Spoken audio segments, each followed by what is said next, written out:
नमस्कार, आप देख रहे हैं बनो अपना फाइनेंस मिनिस्टर। मैं हूं आपके साथ कविता थपलियाल और बेहद खास शो लेकर आए हैं जहां पर बात होगी आपके बचत की, आपके खर्च की और आपके निवेश की। शुरुआत करते हैं ऑन द शो के साथ।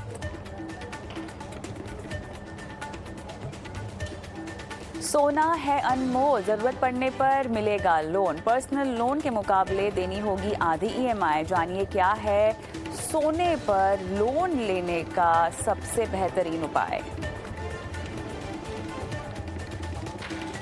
कार्ड टोकनाइजेशन क्या है, इससे आपको कैसे फायदा होगा। डेबिट और क्रेडिट कार्ड को किस तरह से मिलेगा प्राइवेसी का सुरक्षा कवच। कैसे आपका लेन देन डेबिट और क्रेडिट कार्ड के जरिए बदलेगा टोकनाइजेशन के जरिए, बताएंगे शो में आगे।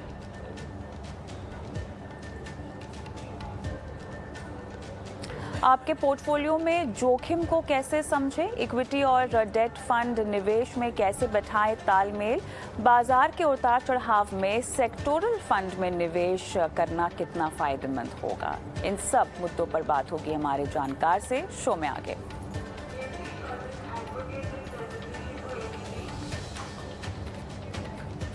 साथ ही आपको बताएंगे कैसे बनाएं एक बैलेंस पोर्टफोलियो। निवेश, इंश्योरेंस और क्रेडिट कार्ड, क्रिप्टो, लोन से जुड़े सवाल अगर आप चाहें तो हमसे पूछ सकते हैं। हमारा व्हाट्सएप नंबर आपकी स्क्रीन पे फ्लैश हो रहा है 9619873567। इस नंबर पर हमें इंतजार रहता है आपके सवालों का।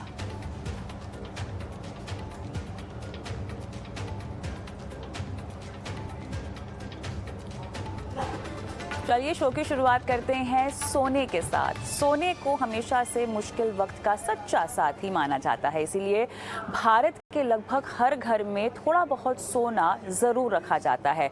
सोना घर की तिजोरी से लेकर महिलाओं की कलाइयों में चूड़ियों के रूप में आपको मिल ही जाता है, लेकिन घर पर पड़ा ये सोना आपको सस्ता लोन भी दिला सकता है।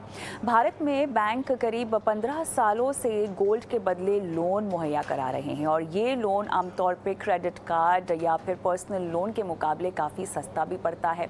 तो आज इसी पर हम विस्तार से बात करेंगे। क्यों सोना है अनमोल, कैसे मिलेगा लोन और सोने पर लोन लेने से पहले किन बातों का ख्याल आपको रखना है। महेंद्र लुनिया, फाउंडर और सीईओ विघ्नहर्ता गोल्ड लिमिटेड हमारे साथ जुड़ गए हैं। महेंद्र जी, स्वागत है आपका हमारी इस बेहद खास पेशकश में। और सोना साज सज्जा का तो एक माध्यम है ही, लेकिन साथ ही बुरे वक्त का साथी भी है।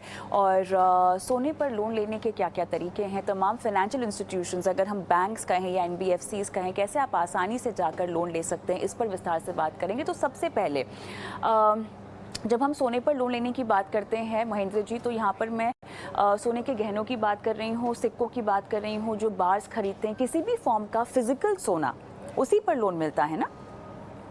सही है, आपने सही कहा मैडम। लेकिन गोल्ड बुलियन पे लोन नहीं मिलता है। अगर आपको पता नहीं हो, अगर आपके पास बार्स है यानी कि बिस्किट्स है, ये इसके ऊपर आपको लोन नहीं मिलता है। आपको गहनों के ऊपर लोन मिलता है अप टू 90% तक। अगर आप एग्रीकल्चरल के यूज के लिए नहीं यूज कर रहे हो तो आपको वैल्यूएशन के 90% तक अब लोन मिलता है बैंकों से, एनबीएफसी से। बिल्कुल। ये जो आपने कहा कि 90% तक लोन मिलता है, मेरे ख्याल से इसके पीछे भी एक प्रक्रिया होती है, क्योंकि अगर मान लीजिए आप अपने गहने लेकर जाते हैं किसी फाइनेंशियल इंस्टीट्यूशन के पास, जो कि एक बैंक हो सकता है, एक एनबीएफसी हो सकता है, तो महेंद्र जी क्या क्या चीज़ें पहले देखी जाती हैं। शायद आपके सोने की गुणवत्ता को देखा जाएगा, उसका वजन देखा जाएगा, क्या क्या एक लेंडर देखता है आपको लोन देने से पहले, इसका क्या खाका है, क्या क्राइटेरिया है, ये समझाएं ज़रा विस्तार से। अगर अपन देखिए, अगर आप गहनों की बात करते हो, गहने 18 कैरेट में होते हैं, 22 कैरेट में होते हैं और कुछ कुछ तो 14 कैरेट में भी होते हैं।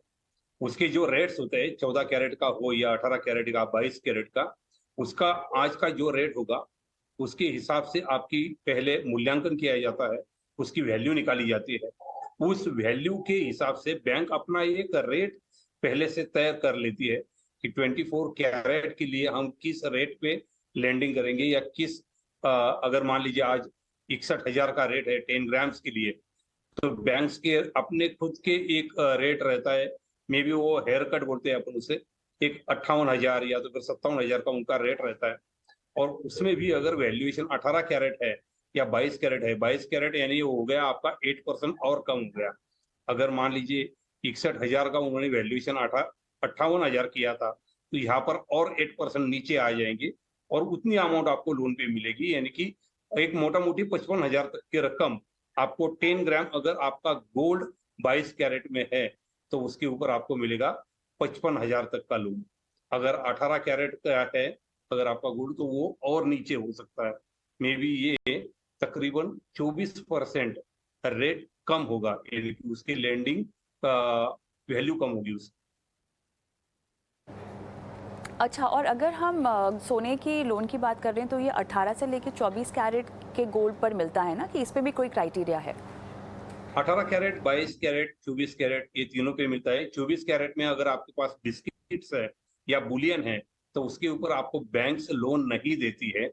गहनों के ऊपर जरूर देती है, उसका वैल्यूएशन निकाला जाता है, कौन से कैरेट में है, उसका वैल्यू क्या है, आज का वैल्यू क्या है, उसके हिसाब से आपको दिया जाता है अप टू 90%, 75% से लेकर 90% तक। अगर आप एग्रीकल्चरल यूज के लिए ले रहे हो तो आपको 75% तक ही लोन मिलता है। अगर नॉन एग्रीकल्चरल के लिए है तो आपको 90% तक का लोन मिल सकता है बैंकों की तरफ से। तो महेंद्र जी, आप ये मुझे कह रहे हैं कि लोन लेने की वजह भी हमें बतानी पड़ती है कि हम किस वजह से लोन ले रहे हैं? क्या ये सफाई देनी होती है, ये डिटेलिंग होती है?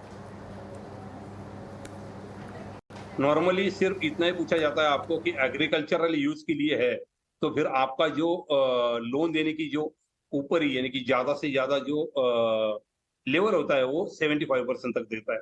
बाकी कोई ऐसी कारण नहीं पूछा जाता है। नॉर्मली पर्सनल लोन के लिए या तो फिर आपने किसी भी यानी कि जरूरतों के लिए आप लोन ले सकते हो। उसमें एक नॉर्मली लिखावट के लिए आपके सामने उस अर्जी पे आपको लिखना होता है कि मैं पर्सनल यूज के लिए जा रहा हूँ, लेकिन अगर आप एग्रीकल्चरल लिखोगे तो फिर आपको वैल्यूएशन के 75% तक ही लोन मिलेगा। अच्छा, अब महेंद्र जी मुझे आप ये बताइए, सोना जो है वो बहुत लोगों के पास पीढ़ी दर पीढ़ी का पड़ा होता है ना, क्योंकि ये पास इट ऑन एक विरासत के तौर पर भी दिया जाता है। अधिकतर हमारे देश में इसी तरह का सोना पाया जाता है लोगों के घर में। तो हम सोने की वैल्यू को जब आंकते हैं तो आप जो लोन देंगे वो तो मार्केट वैल्यू के लिहाज से देंगे, है ना? तो इस बात का कोई फ़ायदा नहीं है ना आपके पास कि अगर आप कोई पुश्तैनी सोने पर लोन ले रहे हैं या कोई मॉडर्न ज्वेलरी है, इसमें कोई अंतर नहीं होगा, मार्केट वैल्यू पर मिलेगा और जिस तरह से आपने उसको आंका होगा उसके मुताबिक मिलेगा, है ना? जी हाँ, जी हाँ, सही कहा आपने। इसका कोई भी नहीं ये नहीं देखा जाता कि आप कब कहाँ से लेके आए हो, आपके पास पुरखों का पड़ा है, अभी खरीदा हुआ है। बस आपके अगर पास रसीद होगी, क्योंकि बैंक तो रसीद देखती है, रिसिप्ट चाहिए होती है उनको, और उसका वैल्यूएशन भी देखती है कि आज का क्या वैल्यूएशन है। वैल्यूएशन के हिसाब से ही ज्यादातर आपके लोन का प्रोसेस किया जाता है। अच्छा, लेकिन अगर महेंद्र जी मेरे पास रिसीट नहीं हो, बहुत पुरानी तरह की ज्वेलरी पड़ी हुई है, पुराने ज़मानों में तो रिसीट का वैसे कुछ अगर नहीं हो प्रावधान, तो अब क्या करें? फिर उस चक्कर में फिर लोन नहीं मिलता क्या? नहीं, लोन मिलता है जरूर, लेकिन उसका फिर वैल्यूएशन किया जाता है। एक बैंक का अपना एक हम लोग वहाँ पे एक वैल्यूएटर अपॉइंट किया जाता है जो गोल्ड की प्योरिटी वगैरह देख लेते हैं और उसके ऊपर आपको लोन दिया जाता है। बस अगर आपके पास रिसिप्ट नहीं है तो एक छोटा सा डिक्लेरेशन लिया जाता है बैंकों की तरफ से कि ये आपके कब्जे में है, आपके मालिकाना हक में है, और उसके ऊपर दिया जाता है। महेंद्र जी, अगर मुझे ब्याज दर का मिनिमम टू मैक्सिमम एंड जानना हो तो अमूमन कितने ब्याज पर आपको सोना मिलता है? क्या कैरेट वाइज ये इंटरेस्ट रेट तय होता है? क्योंकि अलग अलग बैंक्स और एनबीएफसी फाइनेंशियल इंस्टीट्यूशंस के अलग अलग रेट होंगे, तो ये कैसे रेट तय होता है? क्या ये गोल्ड की प्योरिटी और उसकी वैल्यू के लिहाज से तय होता है या एक स्टैंडर्ड रेट है जो एक बैंक फॉलो करता है गोल्ड लोन पर? कैसे होता है ये? स्टैंडर्ड पे कोई गोल्ड लोन का रेट तय नहीं होता है। एकदम से क्लियरली बैंक अपने अपने लेंडिंग रेट्स के हिसाब से, अगर आपको मैं बताऊं तो एक 7.2% से लेकर 27% तक एनबीएफसी जो है, प्राइवेट प्लेयर्स जो है वो 27% तक देते हैं, और जो बैंक से अपने वो 7.2% से लेकर आगे उनके गोल्ड लोन होते हैं। और आपको प्योरिटी का यहाँ पे कोई इश्यू नहीं रहता है। प्योरिटी के हिसाब से रेट में कोई बदलाव नहीं होता है, बैंक के हिसाब से बदलाव होता है। बैंक जैसे अगर आप देखो, इंडियन बैंक 9% के करीब देता है। मैं अगर किसी कोटक बैंक की बात करूं तो 7.2% का होता है। एनबीएफसी 12% से लेकर 27% तक के उनके लोन के अपने अपने रेट्स होते हैं। महेंद्र जी, ये बताइए कि मिनिमम टू मैक्सिमम लोन की राशि कितनी हो सकती है? एज लो एज 5,000, 5,000 से भी क्या आपको लोन दिया जाता है? क्या इतनी राशि का लोन मिलता है? और क्या ये जो लोन की राशि है वो जा सकती है करोड़ों तक? 5,000 से तो नहीं, लेकिन एक 50,000 से लोन मिलना शुरू होता है आपको, क्योंकि बैंक को भी अपनी एक प्रोसेस फॉलो करनी पड़ती है। वहाँ पे भी उनके एक खर्चे होते हैं, उसे वो निपटाने पड़ते हैं। तो 50,000 से लेकर आपको वहाँ पे लोन मिलना शुरू हो जाता है। और मैक्सिमम लिमिट करोड़ तक नहीं है, लेकिन फिलहाल 50 लाख रुपीस तक मैक्सिमम लोन ले सकते हो as per RBI rule. RBI rule के हिसाब से आप 50 लाख मैक्सिमम लोन लेते हो। और अगर आपको ज्यादा है तो आप डिफरेंट अपने घर के कई नामों के ऊपर आप लोन डिफरेंशिएट कर सकते हो आप। महेंद्र जी, अब साथ ही जो लोन का टेन्योर होता है, जो अवधि होती है, वो कितनी से कितनी होती है, मिनिमम टू मैक्सिमम? अलग अलग बैंकों का शायद अलग अलग टेन्योर होता होगा, लेकिन मैक्सिमम स्ट्रेच कितने महीनों तक का होता है? क्योंकि गोल्ड लोन की बात हम कर रहे हैं, जो कि एक शॉर्ट टर्म लोन भी है।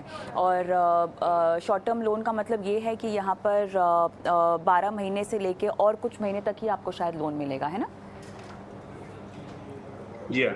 आप 36 मंथ तक, यानी कि 36 महीने की टेन्योर तक ले सकते हो लोन, लेकिन इसका जो ब्याज है वो आपको सालाना चुकाना पड़ता है।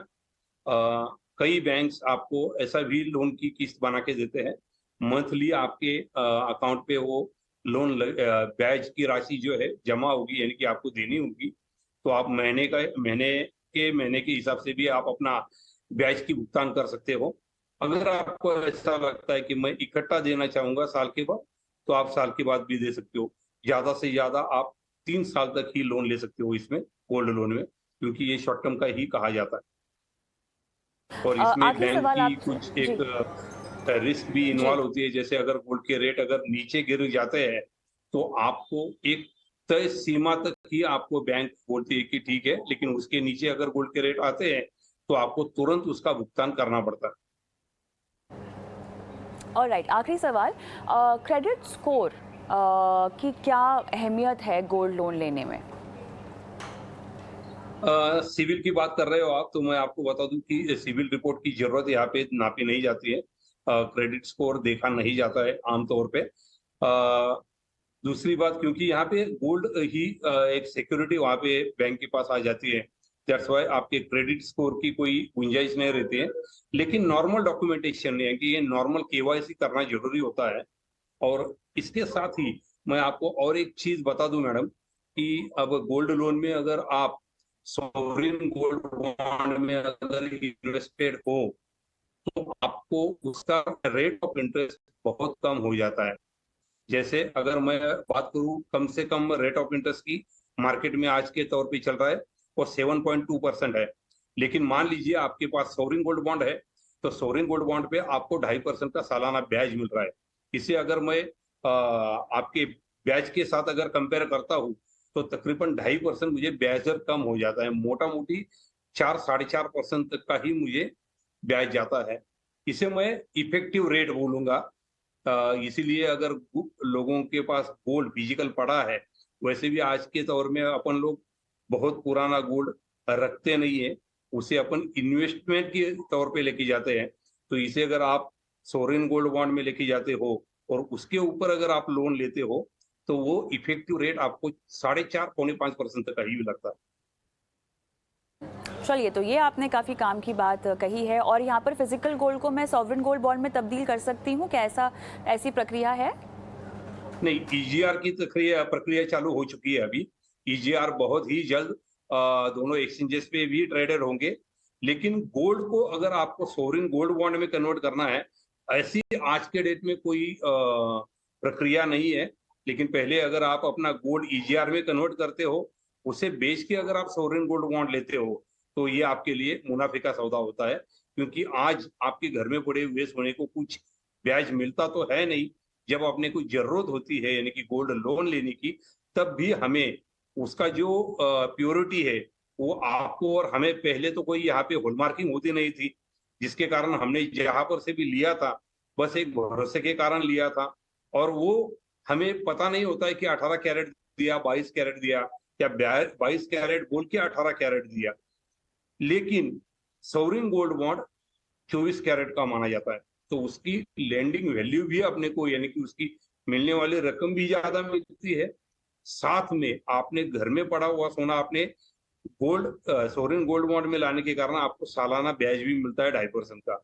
और जब मुझे जरूरत है पैसों की, जब मैं सोवरेन गोल्ड बॉन्ड को लोन के ऊपर यानी कि प्लेज करके देता हूँ, तो उसका इफेक्टिव रेट मुझे 4.5 से 5.5% ही पड़ता है।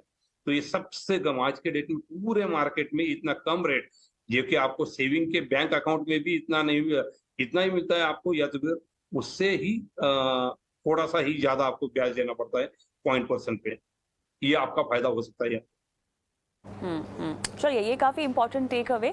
सॉवरेन गोल्ड बॉन्ड के ज़रिए अगर आप गिरवी रखें अपने सोने को, तो फिर जो ब्याज दर लगती है सोने के लोन पर, वो 2.5% के आसपास तक कम हो सकती है। बहुत बहुत धन्यवाद महेंद्र जी, आपने समय निकाला और इतनी बारीकी से सोने पर कैसे लोन लिया जाए पूरी समझाइश हमारे दर्शकों को दी आज।